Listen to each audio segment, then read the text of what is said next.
Everyone, today I'm going to show you how to make waterproof stickers using Cricut Design Space. Super quick, super easy. The first thing you're going to want to do is obviously open up Cricut Design Space on your computer. Go ahead and click the upload button and find the image that you would like to upload. And there's actually a couple that I want to upload today. So I'm going to go ahead and put a couple up there. So click complex, continue. No need to do anything on this screen, continue. You're going to want to choose the print then cut image and go ahead and click upload. And I'm just going to quickly buzz through this process one more time just because I am planning on uploading a couple more on one sheet. So I will do that. Sorry if I'm clicking around fast, but should only take a couple seconds here, and I want to get one more up here. I just made a couple this morning, so I just wanted to get those printed out for my collection. All right, so once you have your recent uploads, go ahead and select all of them that you want to upload, whether it's 1 or 3 in my case. And go ahead and click the upload button, and then it's going to bring the designs on this next page right here.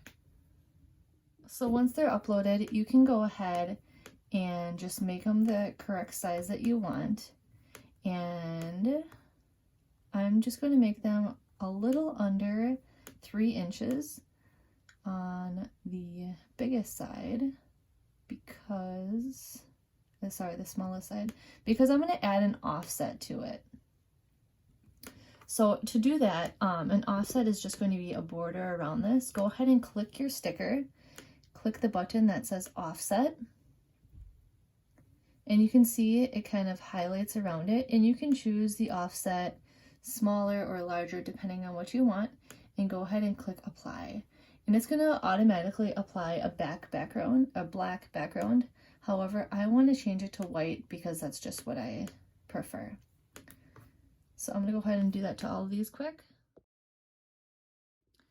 Alright, so once they're all the correct size and color background you want, you're going to want to highlight, select all of the one image, and it's going to select the main picture and the white offset background behind it. So go ahead and click flatten down at the right hand side right here, and that's going to create one layer like it did right up here. So I'm just going to do that with all of them. Highlight them, click flatten, highlight, flatten, and you have all 3 of your designs right here. After that, you can fit more than 3 on a page. So I'm just going to go ahead, and I'm not sure exactly what's going to fit, but I'm going to duplicate each one of these just to kind of see what size we're looking at here. Once you have duplicate layers for all of your stickers, click make it, and we'll see how that looks like on the screen. And that looks pretty good. It's taking up about the correct area that I would like it to take up. Go ahead and click continue and click send to printer, and choose the printer that it's going to go to. I always click system dialog in the back and go ahead and click print, and it's going to pop up, that system dialog button is going to pop up a screen behind here. Sometimes it takes a bit to come up. There we go. I'm going to want to change, depending on what printer and printer settings you have, you're going to want to change some things on here. It's coming out of my rear feed, and I'm going to select photo and best quality, and go ahead and click print.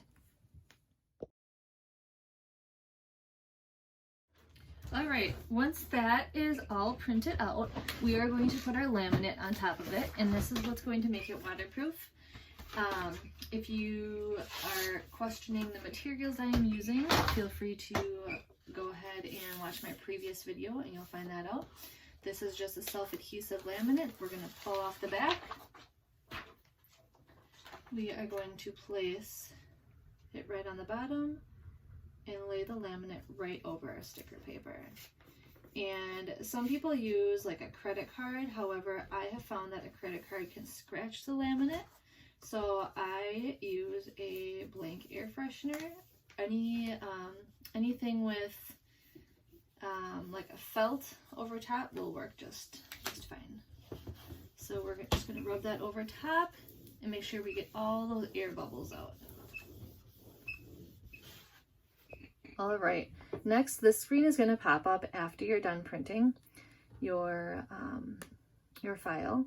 You're going to find photo paper, and you might have to click browse all materials to find it, but you're going to click photo paper and then change the pressure to more, since we're going through not only the sticky photo paper but also the laminate. All right, after that we're going to go ahead and grab one of our green Cricut mats. Just the standard grip will work, and go ahead and line it up on the lines, and this is going to make sure that your stickers, your offsets will cut good, because it needs to be lined up, others are going to be way off. So go ahead and feed that into your Cricut and click the blinking C button, and it should start cutting for you. And if you can kind of see here, it's going to, there's going to be a light that lights up right there. It's going to read those lines right here. I do have a Cricut hack, a full page hack that allows you to cut a bigger space, so you would be able to fit more stickers on there. And if you would like to go check that out, feel free. I think it's 2 videos behind this one, and that teaches you, it's a little more extensive. If this is your first time cutting stickers, I would definitely recommend doing this method first. However, if you have been doing stickers for a while, definitely go check out the full page hack. Saves on materials for sure. So we'll just let this print out. So you can see here that it is cutting out the offsets on your stickers, and peel them off and you have beautiful laminate stickers.